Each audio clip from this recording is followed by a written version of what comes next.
Hello, everyone. Good afternoon. Yesterday, the United States witnessed a medical miracle. The first doses of a COVID vaccine were administered to frontline workers across the country. The president promised a safe and effective vaccine in record time, and President Trump delivered. Earlier this year, we heard from several news outlets and so-called fact checks that President Trump would need, quote, a miracle to be right. That was an NBC News article. We were told, according to Healthline, quote, a vaccine will still take more than a year to develop. USA Today warned us that, quote, despite medical researchers' progress, a vaccine, quote, was more than a year away. And National Geographic even told us that achieving a vaccine within, quote, a year to 18 months would be absolutely unprecedented, end quote. These reports deserve their own fact check. False. President Trump has not only been the optimist, hopeful to achieve a vaccine by year's end, he has also been a leader. Through Operation Warp Speed, President Trump, the businessman, and the president, as the innovator, has succeeded. President Trump directed military logistics experts at the Department of Defense to partner with health experts at Health and Human Services to ensure prompt delivery of vaccines and equipment. This includes the appointment of 4-star General Perna, who oversees the global supply chain and readiness for the United States Army, as Operation Warp Speed's chief operating officer.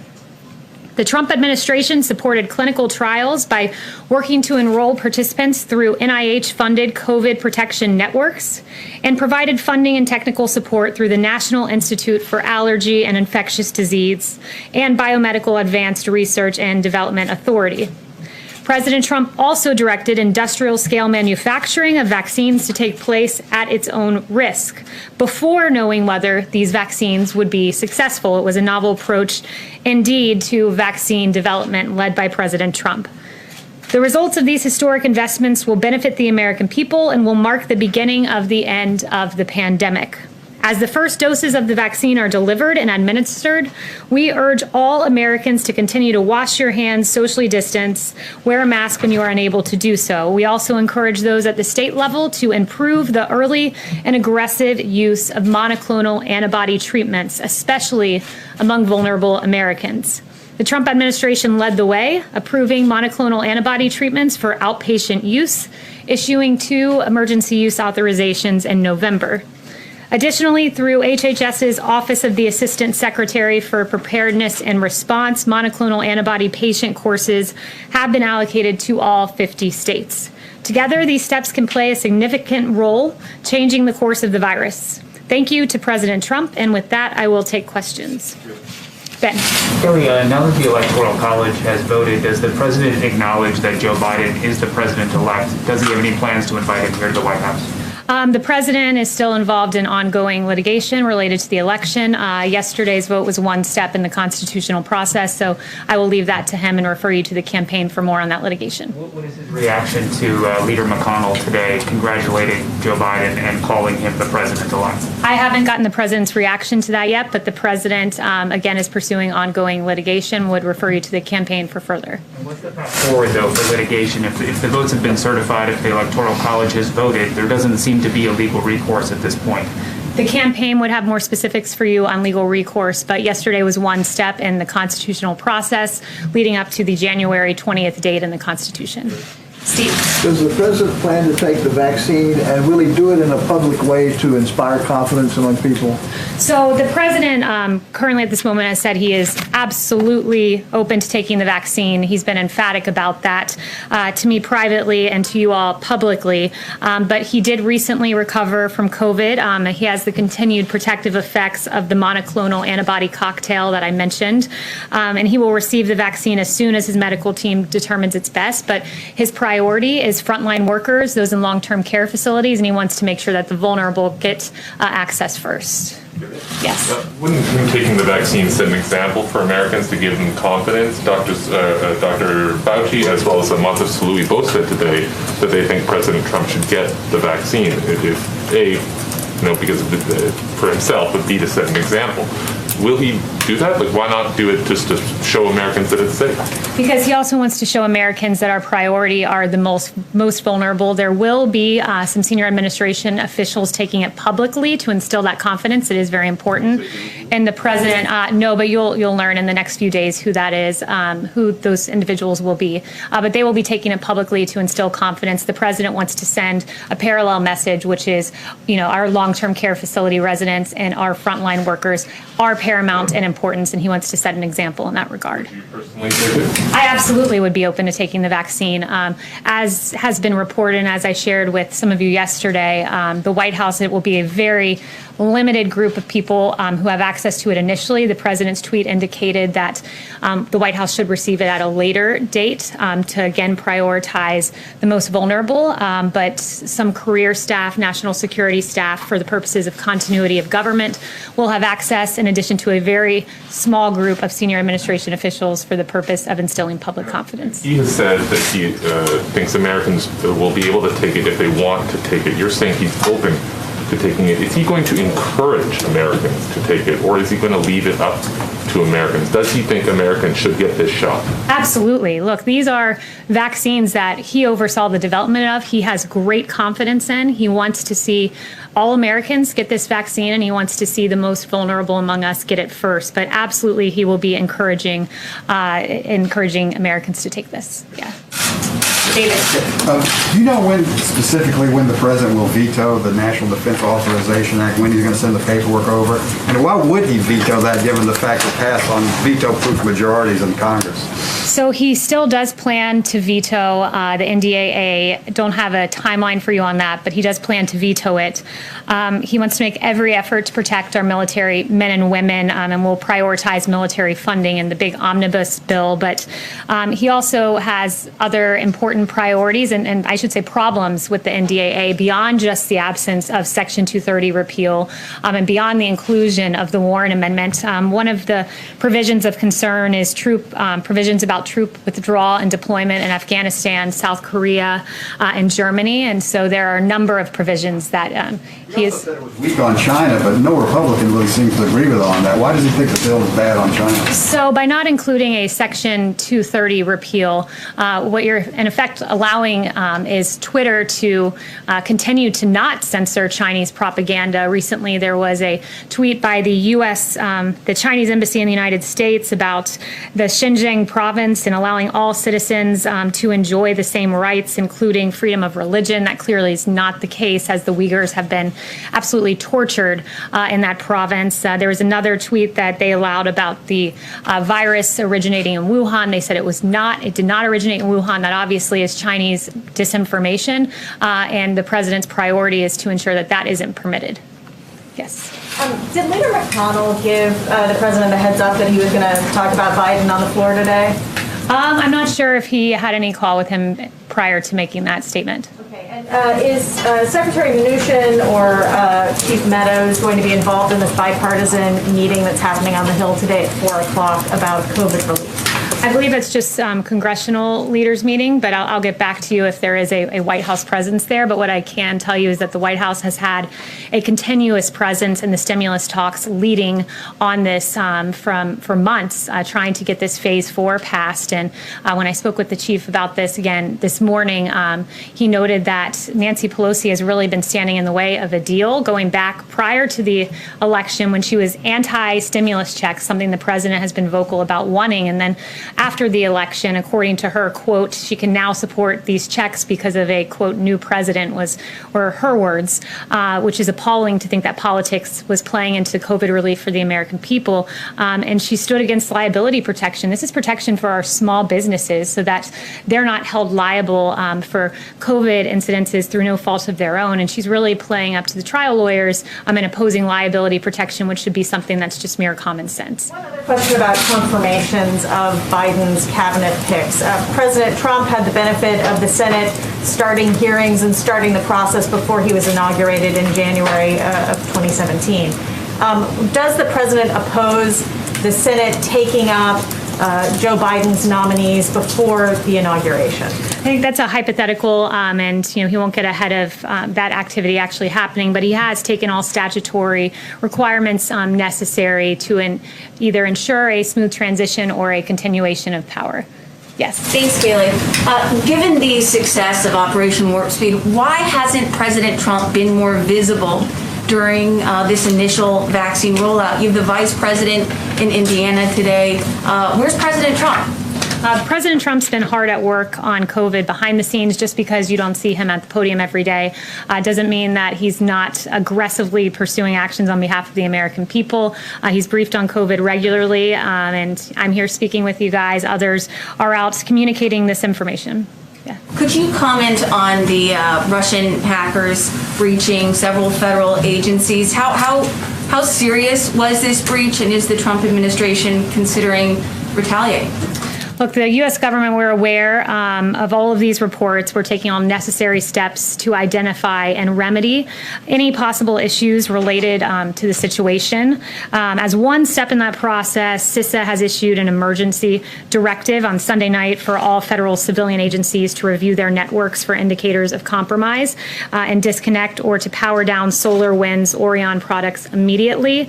So we are taking a hard look on this and obviously take any sort of cyber hacks very seriously. And just one more question on Russia. Since Russian President Vladimir Putin has congratulated President-elect Joe Biden, any comment on that from the Russian president?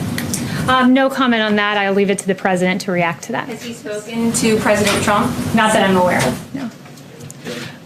Let's see. David. Does the president intend to run for election in 2024, and would you like to be part of that campaign? I will leave that to the president, but he's still pursuing ongoing litigation at the moment for this election. Yes. Todd. Thanks. President Trump supported the Texas lawsuit at the Supreme Court, and a lawsuit that President-elect Biden called an assault on democracy. How is it not anti-democratic to try to nullify 20 million votes? I think pursuing legitimate litigation through the judicial system is in no way assaulting democracy. In fact, it's using Democrat institutions in the manner they are to be used to pursue legitimate claims with sworn affidavits and additional evidence. But I do think what is an assault on democracy are the 4 investigations into President Trump over Russia collusion that turned up nothing. I mean, Mueller alone, you had 19 lawyers, 40 FBI agents, 2,800 subpoenas, 500 search warrants, millions of taxpayer dollars, all to find no collusion. And the investigation into President Trump began far before he was even elected president of the United States. And his intel briefings in the transition period were even weaponized against him. An insurance policy from Peter Strzok was put in place against this president prior to him being elected. That is what is an assault on democracy. Blake. Kayleigh, I want to ask you about COVID relief negotiations, but just to hone down on what was asked about the vaccine, yes or no, we should expect to see President Trump take a coronavirus vaccine before January 20th and do so on camera? He will take it when health experts and his White House doctor ask him to do so and says it's the appropriate time. He is very open to taking this, but also wants to prioritize our frontline workers. Since you brought up the vaccine, before you get to your next question, one thing I do want to make clear is that there are 2.9 million doses of the Pfizer vaccine that have gone out. In 21 days, there will be an additional 2.9 million of those doses, because of course the Pfizer vaccine is 2 doses. And there are going to be rolling updates and shipments of the vaccines. Of course, we've secured millions in advance. And this Friday, there will be 4 million Pfizer vaccines going out. We are hopeful that Moderna gets approved. The FDA said that the data looks good. We're waiting for that EUA. So hopefully there will be that EUA and then an additional 6 million Moderna doses out next week. So 10 million doses out next week. And I want to emphasize, just stepping back from a macro perspective, because it is so impressive what this president did, making these agreements in advance. And he secured not just tens of millions of doses, but in fact, hundreds of millions. There's the 100 million with Pfizer. There's 100 million with Moderna. We've secured another 100 million from Moderna. We're hopeful that we will get an additional 100 million from Pfizer. I think we will. And then Johnson & Johnson is nearing the end of its phase 3 clinical trial. That's another 100 million doses secured, with hundreds of millions doses more if needed. And then AstraZeneca, which is in phase 3 clinical trial, 300 million doses secured. So it's a really impressive achievement what this president has done. But what's your next question? Negotiations. So there's this meeting this afternoon, the Big Four up on the Hill. We're told, by the way, that Secretary Mnuchin will be there. If the Big Four, if the Treasury Secretary are able to come to some sort of a deal, would President Trump sign off on it, or does he have specific asks, specific red lines that have to be in any sort of deal? I think we'll wait to see what that deal looks like. He's said that he would really like to see those stimulus checks in there, but his priority at the end of the day is getting relief to the American people. We're hopeful there will be some sort of agreement, but I would note that we've been the party that's been flexible. We've been the party that's said, hey, standalone PPP, that's funding for small businesses and funding for businesses generally to go to pay their employees. We've had a standalone bill that we supported there. We had a standalone unemployment insurance bill. So we've been the party that's been flexible in this. Clear, if there is a deal that doesn't have direct payments, the president would support it or not? I'm not going to say if that's a red line or not. I won't get ahead of the negotiations, but I'll just say that we are hopeful there is a deal there that the president can then look at and support. Yes, Catherine. Does the White House have any comment on Rudy Bailey, the security director who had his leg amputated due to COVID? Yeah, our heart goes out to his family. They've asked for privacy, and he is recovering from what I understand. We're very pleased to see that, but he and his family will be in our prayers. And has the president had a chance to speak with him? I'm not sure if the president's had a private conversation with him, nor would I confirm any private conversation that he did have. Luis.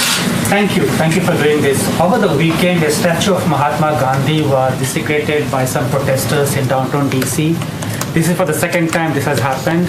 I would like to have your comments on that. Yeah, it's terrible. No statue or memorial should be desecrated, and certainly not one like that of Gandhi, who really fought for the values that America represents of peace, justice, and freedom. So that desecration is appalling to see. It's appalling that it's happened more than once, and we believe the reputation of Mahatma Gandhi should be respected, especially here in America's capital. Ask one more? Sure.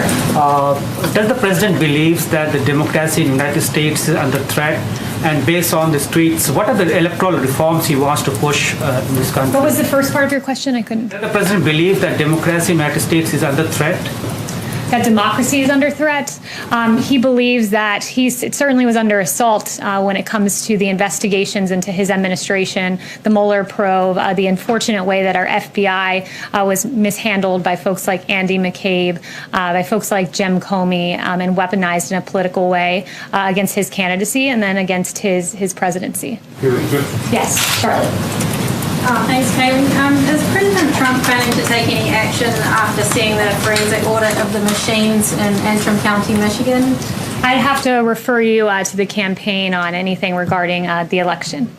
Just as far as the 2018 executive order on election interference, has he received a report yet? And when he does receive it, is any of that going to be available for the public to look at?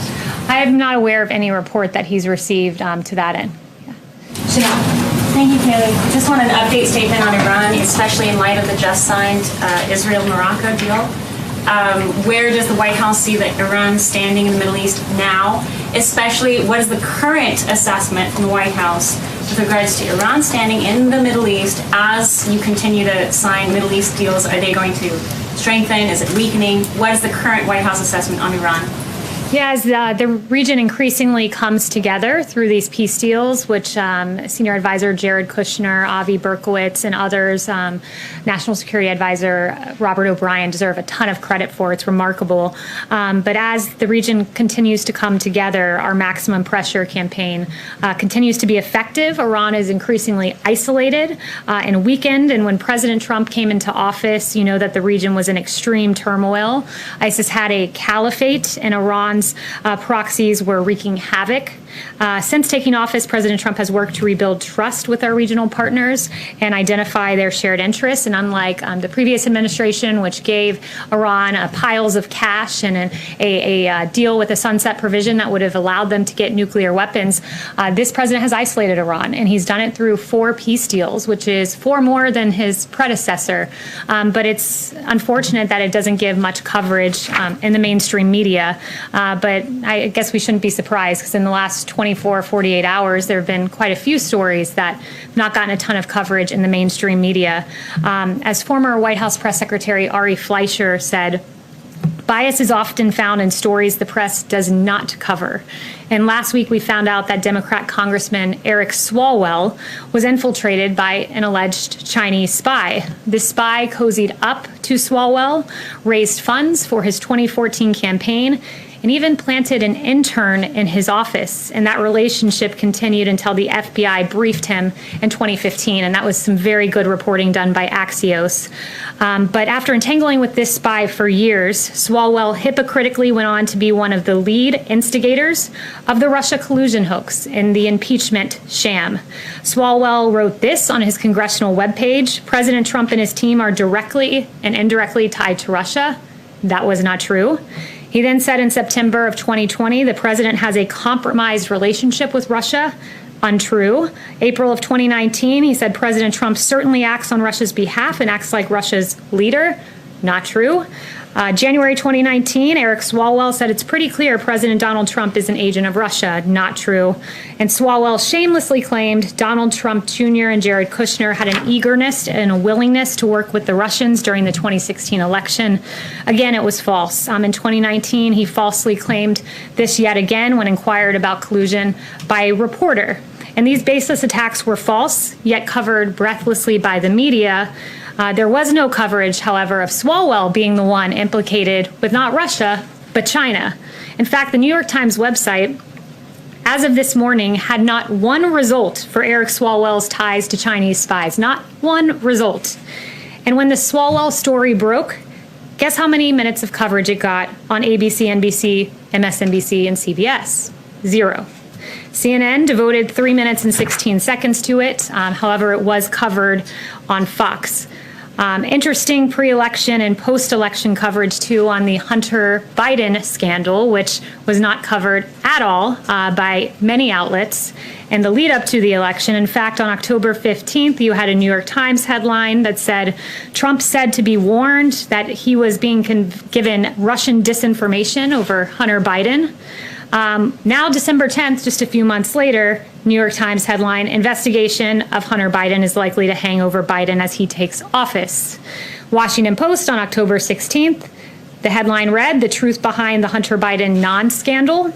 Now you have the Washington Post headline that says this, Hunter Biden tax probe examining Chinese business deals.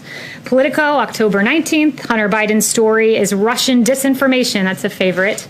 Dozens of former intel officials say, false yet again. December 2nd, now Politico reads, Justice Department's interest in Hunter Biden covered more than taxes. Really interesting turn of events, and good for those who covered what was a story all along and not Russia disinformation. Isn't it hypocritical for you to accuse others of disinformation when you spread it every day?